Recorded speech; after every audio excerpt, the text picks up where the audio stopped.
Okay. I just want to make sure that everything is fine and that you guys can hear me and that everything is running properly. I am going to start just now.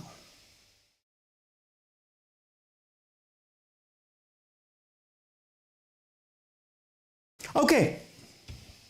Welcome everybody to the George Mokwena show live. It's just a show where I choose some topics and I speak about my thoughts around them, and it's separate from the normal show. The normal show is Monday to Thursday at 7 p.m, Fridays at 12:30. But I am here to just touch on a couple of topics that I have chosen out of the news that has happened, I'd say, in the past week. So let's get straight into it. Now, allegedly, it has been alleged that Kaizer Chiefs has made its decision on Coach Kevin Johnson. Coach Kevin Johnson, of course, the interim coach of Kaizer Chiefs, ever since we got rid of Fintseki, has taken over the role for quite a bit now. He's got 14 games played, 5 wins, 4 draws, and 5 losses. Rumor has it that Kaizer Chiefs and the top brass there at Kaizer Chiefs has decided that, the interim time was great, but that's all you'll be. You'll be the interim. And at the end of the season, he's going to be moving back to his role as head of youth. And I believe it was head of scouting, if I'm not mistaken. That's where he's going to be going. And that decides his future. Now, I'm not too sure about the timing of this leak of this information, because you don't want to do this at this point of the season and everything is looking bad, and also get rid of him, because how is that going to look for the next few games? Do we write them off? Do we say, you know what, guys, since he's leaving anyway, our season is done, there's nothing left to play for, let's just look forward to the next coach and coast through the next games? Is that how we're going to handle the coming games? But also, I actually, in terms of the decision itself, I like the decision. I think the decision makes sense. Now, let's start with his coaching. I've always said that one of the things that Chiefs needs as a Chiefs coach right now, where we are currently at as a team, is somebody who is a proven winner, who's done it before, who'll have respect, who'll have all of those things. I don't know if Kevin Johnson is respected as much as we need him to be respected. I don't know if he's a winner in the vein that we want winners to be at Kaizer Chiefs, or for the success that we are asking for from Kaizer Chiefs. So it only made sense for him to be holding the reins. It also makes sense for him to be taken back to his previous position. One of the things that I stay steadfast on when discussing Kaizer Chiefs is that job is far bigger than just one man or one technical team. A coach and his assistants and maybe the goalkeeper coach. It's too big for us to expect that one person to change everything. So now we have to be in a position where even in the back room, even in the management, the executive management, the management of the team, you start bringing in people that are going to be strong in those places. And while he may not be the most experienced coach in terms of winning, or somebody that I'd want as head coach, I think as a head of development, as a head scout, I think he could be very good in that role. And in that way, you start building the back as well.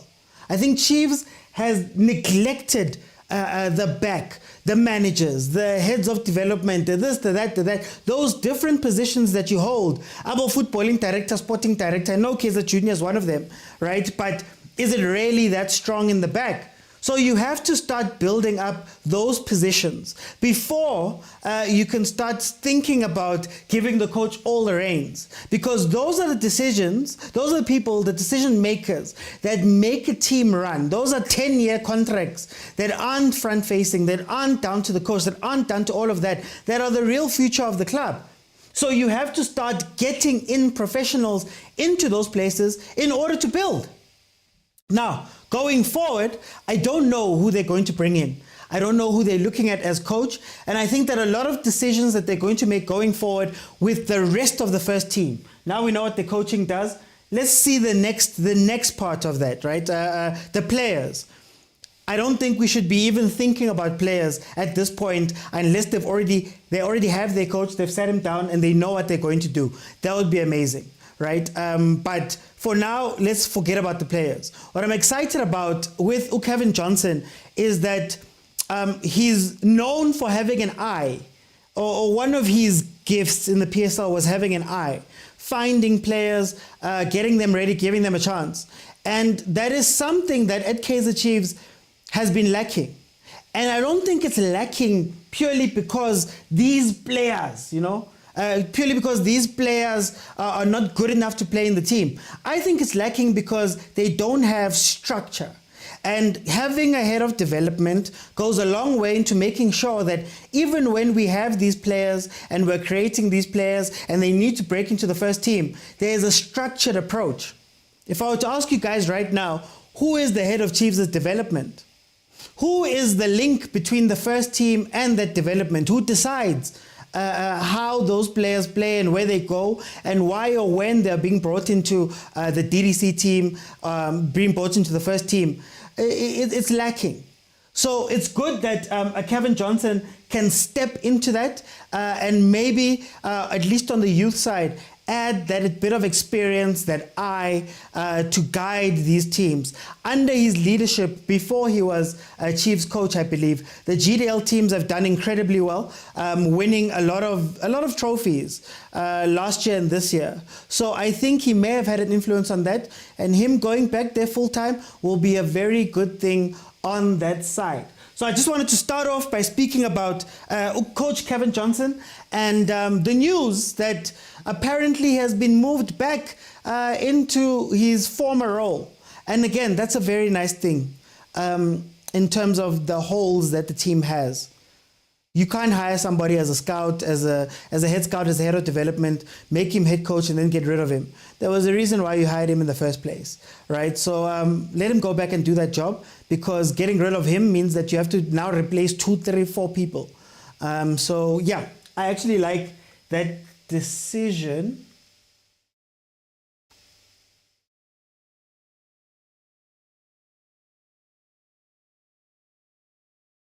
Okay, it seems that I'm having a bit of an issue on TikTok, but it's fine. I'll carry on. Next topic up. We have a very interesting one. Okay, so everybody knows about the African Football League. The African Football League was meant to be the Super League of Africa. It was meant to be a competition where only the best of the best get to play each other. And we got our first one this season when Mamelodi Sundowns managed to win the AFL, but it was a shorter one. It was 8 teams. It was your Simbas, your Petro Teluandas, your Sundowns, your Ahlys, your Wydad's, and it was very closed with the idea that this was going to be sort of a pilot, sort of the first year to get everything to get the competition off its feet, and then they come back, review and expand it going forward. Now we've gotten the news that apparently, allegedly, there are rumors that the Confed Cup, the cup that is under the Champions League within our CAF structures, has now been scrapped. And the AFL will essentially take the place of the Champions League as the premier tournament within Africa, with the Champions League then becoming secondary. If you play AFL, that's how you qualify for the Club World Cup and things like that. So that no longer falls into the Champions League, which is very interesting because it poses so many questions that we can ask about what's going to happen going forward. One of the questions that we have to ask is, will the format revert to Champions League format? Part of the wonder of the AFL was that a lot of those teams would not necessarily have to qualify to get into the AFL, right? They wouldn't have to qualify. It was the top ranked teams. So if you had points, you'd be able to be brought into the AFL. Initially, they had handpicked certain teams, and that was part of the problem with some of the criticism of the AFL, that these teams are handpicked. How do you break in? How do you play? Now, if it's the premier tournament for Africa, does that mean that you qualify by virtue of the Champions League? which then, we qualify similar to the Champions League, where you have to win or come second within your league in order to qualify for this AFL. And what happens to the Champions League? The rumors are that they're going to expand the AFL to 24, to between 24 and 32 teams in order to make it bigger. That was the promise that was made, right? Currently, the Champions League is 16 teams that qualify for the actual competition, excluding the preliminary rounds. So that's probably going to take the format of qualifying by being number 1 or 2 to get into the AFL. But then also, what is the structure of the AFL itself going to be? Think about it, 24 teams, 32 teams, you come into that. Europe has just adopted an entirely new structure for their Champions League competition, where they're going to play a lot of it in league format, where each team is going to play 8 games in one unified table before going to a knockout type of competition. And they're probably going to adopt that. But again, this raises the questions of why did you do this and choose this competition to come into Africa? Number one, it failed in Europe.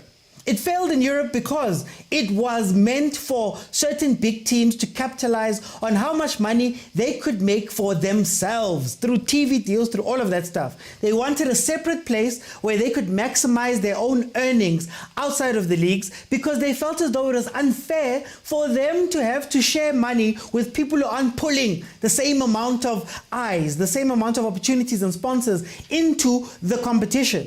Right? So that was why it happened in Europe, and it failed because the rest of Europe was like, oh, but guys, you've got another opportunity to make money. You guys decide who comes in. You guys decide all the stuff. How is that fair?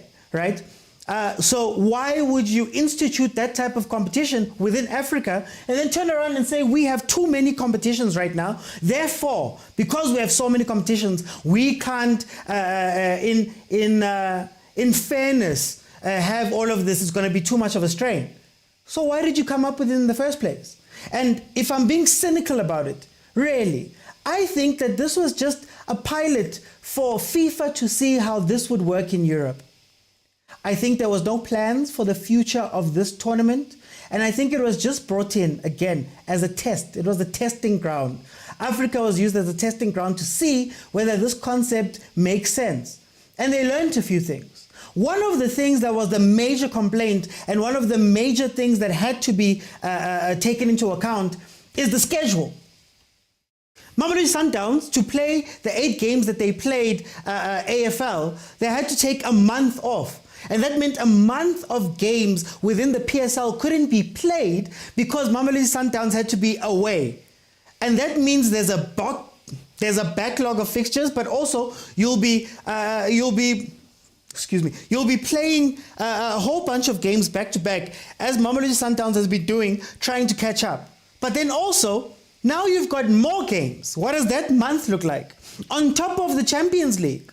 Guys, one of the biggest weaknesses of African competitions when it comes to football is that they are all boys teams. They're all boys tournaments. Which means that Ahly will play AFL. Ahly will also likely be the team that is going to go into the knockouts of the Champions League.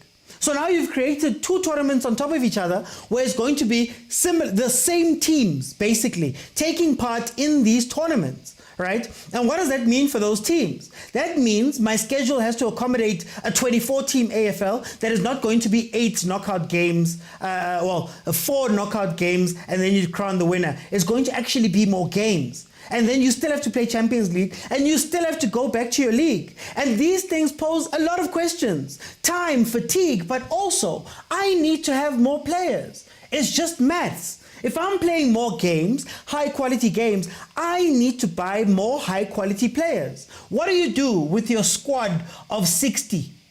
What do you do with the squad of 60 when you get knocked out of the AFL? What do you do with the squad of 60 when you can only register 25 members within the league? What do you do?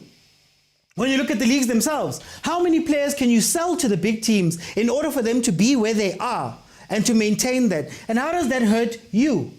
Then also, what type of opportunities exist for the other teams? Guys, it's so closed up. The point system and the way that CAF had done its points and the way the Champions League is such a closed loop. Kaizer Chiefs on the FIFA Club World Cup rankings is number 12 in Africa. Number 12. That means that Kaizer Chiefs, who has not seen another CAF Champions League since the 2021 season where they got to the final, are still top 12. Still top 12. They haven't played a preliminary, they haven't played Confed, they haven't played any of those games. But they're 12. Amazulu, who last saw it when Benny was here, are number 23 in Africa. And the points difference between a Kaizer Chiefs who have Kaizer Chiefs and Ahly is 101 points on the scale. Do you know why? It's because Ahly, it's because Wydad, it's because Sundowns, it's because Esperance, it's because those teams play are shoo-ins to play this tournament every single time. So not only do they have the advantage of playing that, you would also give them another advantage of playing in a different tournament, which is why it didn't make sense from the get-go. Like I said, I'm cynical about this. And my cynical says FIFA needed a testing ground for this concept. And it didn't work out. But now you can't throw away the African Football League name. You can't. That would be admitting defeat. So what do? You rebrand it. AFL is now the top, Champions League is now the second. We throw away the Confed. But then you caveat that by saying if you play in the AFL, you can't play in Confed. And what is that, ladies and gentlemen? It's exactly what the Champions League was. So this whole exercise was essentially not a waste of time. I don't want to call it a waste of time, but it didn't make sense from the get-go. And I feel like this is CAF admitting that it didn't work out. This is CAF admitting it didn't work out. And this model was not going to be sustainable. And it goes back to the conversation that I was having a while ago about this AFL, where I said, guys, why create a completely different tournament instead of creating tournaments that are going to foster and create more opportunities for more teams in Africa to take part? If you only ever have 16 teams in your Premier Division, if you only ever had 32 teams in your Confed, that means 48 teams will be able to take part in this thing. 48 teams. And of that 48 teams, a lot of them complain about what? We don't have enough funding to continue doing this thing. We don't. We can't afford to put our time into this. So you close the loop even more. When you look at the teams that consistently get into the knockouts of the Champions League, right? It's teams that have resources. And it's not to look down on those resources. It's not to stop them from having resources. It's not to even, get into any questions about that. Do what you need to do. But CAF, you need to make sure that if I am playing Confed and I do well, if I go into preliminaries and I do well, there has to be a sustainability that you can guarantee me when I get into the Champions League. Or else it will be a Marumo Gallants long run in the Confed, get knocked out. Get knocked out and then get relegated in their league. It's teams having to drive 24 hours to go play preliminary games sometimes, in some cases, because they can't afford flights, they can't afford any of that stuff, on their own dime, not getting anything back from the prelims. Then you get into the competition and you've got more games, more travel, with thin squads, without resources, and do you know what's going to happen? Ahly will beat you every time. Do you know what's going to happen? Wydad will beat you every single time. Do you know what's going to happen? Mamelodi Sundowns will beat you every single time and make it to the semi-finals every single time. So they need to create a floor. But now you're doing this thing that was a wonderful idea, I guess everybody was saying, in theory.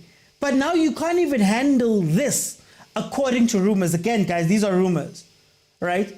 So let's see how this is going to play out. But it's reverting back to the old system. This is all this is. Reverting back to the old system after giving this thing a try. And I guess you can give them credit for trying, but what was the point? You rushed things through. You rushed leagues into having to give up time and give up matches because nothing was communicated at points. You rushed it. Now we see how much it was rushed. I don't think this grows African football. And I think going forward, the ideas that have to come in have to be sustainable. And they have to be geared towards growing football as a whole on the continent. And sometimes that doesn't mean a $1 million grant that is meant to go to all the teams in a federation, to fund a federation and all the teams under the federation, which was the promise of the AFL. I don't know, guys. I don't think they've thought a lot of these things through. And let's be honest, it's just a rebrand. This is going to be our UEFA Cup, our European Cup. That rebrand, that's what's going to happen here. And I feel that it was a waste of time. Don't even get me started about the Club World Cup, which in itself is quite problematic when you look at the structure of it and how people qualify. Even worse in Africa, because the 4 teams that are always in line to win something will always be in line to get it, will always be in line to play it. Very hard to break into that group. But anyway, we move on. News has come out of a transfer ban for Richards Bay. Richards Bay FC has been given a transfer ban after not meeting their financial obligations to one Ovela Ochieng, a Kenyan player who, very interestingly, had a similar problem just a few months before that with Imarumo Gallants. They have been banned from being able to make transfers unless they are able to pay back what is owed to the Kenyan player. It's interesting because it's now becoming a long line of teams. Royal AM was banned via the Nurkovic problem, but also Nascimento recently. Chipa United was also banned. And you can also go back to maybe a couple of years ago when Kaizer Chiefs faced a transfer ban during their CAF run because of Adriana Rimanana, a Madagascan player that they signed not so legally, or not so abiding with FIFA rules, right? And besides the ban, there's an interesting conversation that can be had here. And the interesting conversation for me is that our PSL teams contradict these rules so many times, but they are only caught out when it comes to foreign players. And I believe the rule is that with foreign players, they can go directly to FIFA with their disputes, which means that they don't have to go through any disciplinaries, or not disciplinaries, they don't have to go through any councils or committees in order for them to get to FIFA. They can go directly. And part of why that worries me is twofold.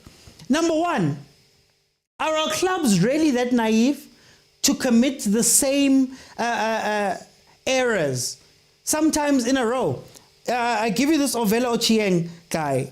He played for Marumo Gallants. Marumo Gallants was banned and given a transfer ban in order to pay his money. Literally, I think maybe 6 months or 7 months before Richards Bay stepped in and took him up as a free agent. Then Richards Bay now does the same exact thing a few months later.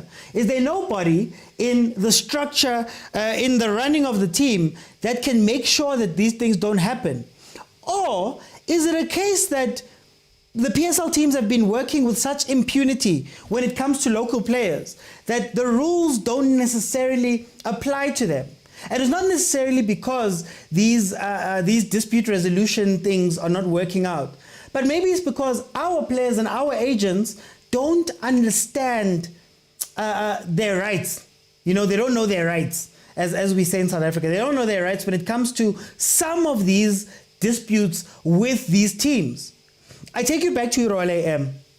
The lawyer or the head legal guy or the legal guy that they brought to the public when the Nurkovic issue was happening came out and he spoke about employment equity, the act, and he spoke about the Labor Act. Sorry, he spoke about the Labor Act and how the Labor Act and the conditions of employment and all of those things say that Nurkovic is in the wrong. And he turned out to be in the right. So then I look back and I go, how many players, particularly South African players, have you played that card with and got away with it? How many times have maybe our teams not paid our players when getting rid of them and hid behind those facts? And now there's a bit of an issue that now comes back to, you look at it and you go, "Hi man, was it right or wrong?" And then you question the agents of these players. I feel as though a lot of the problem with South Africa is that our agents have relationships with these clubs. And are you willing to kill the relationship you have with Club A to protect your client? When you've got 20 other clients, that Club A is a viable option for, and maybe Club A says, "No, I don't want your player because of 1, 2, and 3." And remember, these are hypotheticals. These are allegations outside of the facts of the transfer bans. So don't try to hold me to that. But these are the hypotheticals that I think happen within our league. You know, you see the way our transfers are done. You see the way players are let go. Think about Imoroka Swallows, how they let go of all their players. Now, I'm not saying the Baroka Swallows was wrong or that they were found to be guilty of anything, but the way that they let go of their players and the way we haven't heard anything from dispute resolution and the way we haven't seen anything makes me think that this might be a move that the PSL and PSL teams have done a lot and gotten away with. And that is one of the things. All of these cases with the foreign players that can go directly to FIFA, they go and they win. And they've proven to be right. How many cases of South African players who play for the same teams have you heard where they left and they won a case of wrongful dismissal or wrongful termination of a contract? That's what interests me most about this situation. Can't be that we look at these things as mistakes when every year or every couple of years we see teams doing the exact same thing. Surely, even from the point of learning from the other teams, you'd see. So it's very interesting. It also calls into question, in a related matter, it also calls to question the type of scouting and player management that these teams do. How are you bringing in these guys who maybe don't get to play? They play a game or two and then they have to leave. Nokovic went to EE Royal AM, didn't even play a game outside of Makufe and training, and I believe he was injured. Then they just got rid of him willy-nilly like that. Surely, man, we question the planning of these transfers, how they do these transfers, and also we question the management of these players. Over and above the legal facts that I've just pointed out now, that, you know, if you are taking them on and you are a foreigner and you can go to the highest convener of football, you'll win. That has to ring some bells. No? That has to make you a little bit nervous as to our football, right? Let's move on to the last one. Guys, you know, on this here channel, there's so many things we criticize. There's so many things we point out. There's so many things we say coaches should know. Why do you do this? Why are you not doing that? Why are you doing that? He didn't make this change. They're so poor, the players. But the things that we don't do is give flowers. Last time out, I gave flowers to Mamelodi Sundowns for breaking the record that they had made of 100 points, where they'd played 40 games unbeaten in the league, winning 30 and drawing 10. Incredible, incredible achievement, to put aside tribalism and all of that. Today, I want to highlight a team that is doing incredibly well. And it seems that they've come to the decision that they're going to take their standing and this league seriously. I want to go to Stellies. I want to speak about Stellies. Guys, Stellenbosch is number 2 in the league. Stellenbosch has won the Carling knockout. Steve Barker and Stellenbosch have been some of the most stable teams when it comes to the PSL. The way they build, the way they bring in their youngsters, the way they play, the way they're consistently top 8, and the patience that they've shown in developing. The way Stellenbosch has taken on this idea of building a team is incredible. I think it was a year ago, or just about a year ago, that Stellenbosch, a statement came out, or somebody said in a press conference that they had decided to change their model. They decided that, you know what, no longer are we going to sell players. No longer are we going to have to rebuild every year, right? And to be fair to them, it's impressive to want to do it the quote-unquote right way when you could just throw money at it, to be honest with you. Johan Rupert has a lot of money, right? And they've made some moves. And let me give you some of them. Jaden Adams, Devin Titus, and Kyle Jurgens were signed to deals 1st of December. That's 2 bona fide starters. Then you have Ikram Reyners, who was signed to a long-term contract on the 1st of February 2023, right? Last year. Then you have Fawaz Bawadeen and Sage Stevens, who were just recently given long-term contracts in this team. And what that tells you is that you have 1, 2, 3, 4, 5, 6 players, 6 starters, 6 Stellenbosch stars who have now given their futures to Stellenbosch, meaning that that team is going to be together for a while. That team is going to be together for a while. And if they're this good now, what happens when they're given the time? And this is often the question that we ask in the PSL.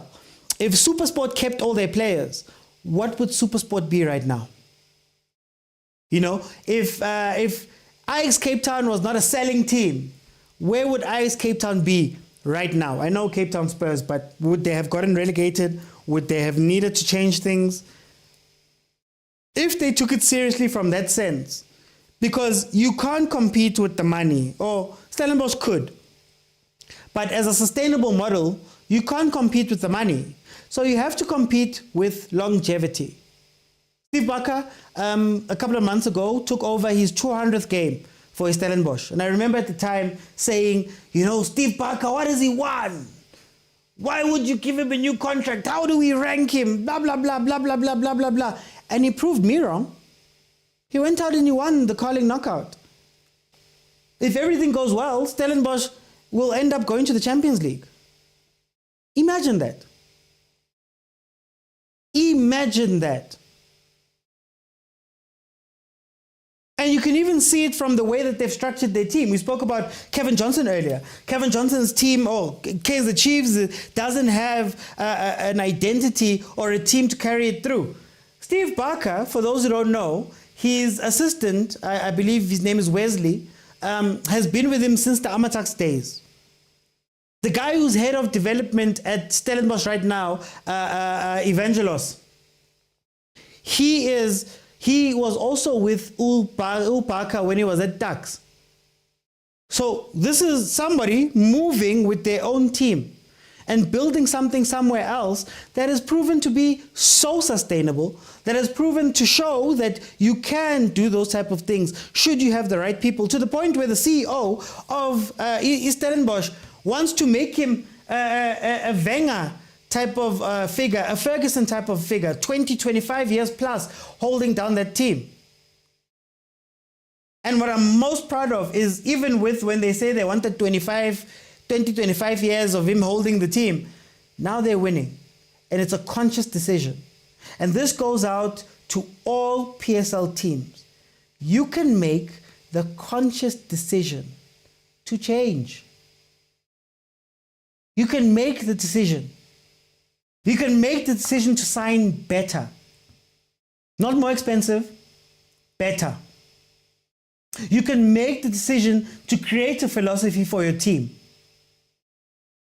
You can make the decision to not let go of your stars and build. And that if you stick with the process, you can get something out of it. You don't have to complain about Sundowns all the time. You don't have to complain about monies and all of that stuff. You can create a plan that works. And I know it's slightly different. Stellenbosch, all of their sports basically are housed in one place. They have an HPC. They have all of those type of amenities to help them out. But this Stellenbosch team was not a team that people were expecting to go and win things. People were expecting to be in the Champions League. And I know it's early. Things could change. But guys, can we give flowers where the flowers are due? It's not all teams that are doing badly. And I am making the conscious decision of also looking at those type of stories and those type of teams and giving them a little bit of shine as we go through the season. Guys, thank you so much for joining me. I see I had a little bit of a problem. If you haven't subscribed, if you haven't followed, please follow. Please also do me the favor of following the other accounts as well. It's not just this. I do have a live show where we have conversations between us 2 hours every day, Monday to Thursday from 7 p.m. And then Fridays is my member show, where if you want to interact with me so I can learn from you and you can learn from me a lot more outside of YouTube, outside of TikTok, where there's time constraints and I have to bring in a lot of people and we can't do a lot. The WhatsApp group is available, and if you want to join it, head on over to YouTube, click on subscribe, click on join. You'll gain access to the WhatsApp group, and Friday shows are for my members. They choose the topics, they run the show. No one else can interact with the show. You can watch it, but you can't interact, and they speak outside of the 24/7 chats that we have daily. Hey, voice notes, pictures, videos, just everything going back and forth. Thank you guys so much. I'll see you guys then tonight at 7. Bye, guys.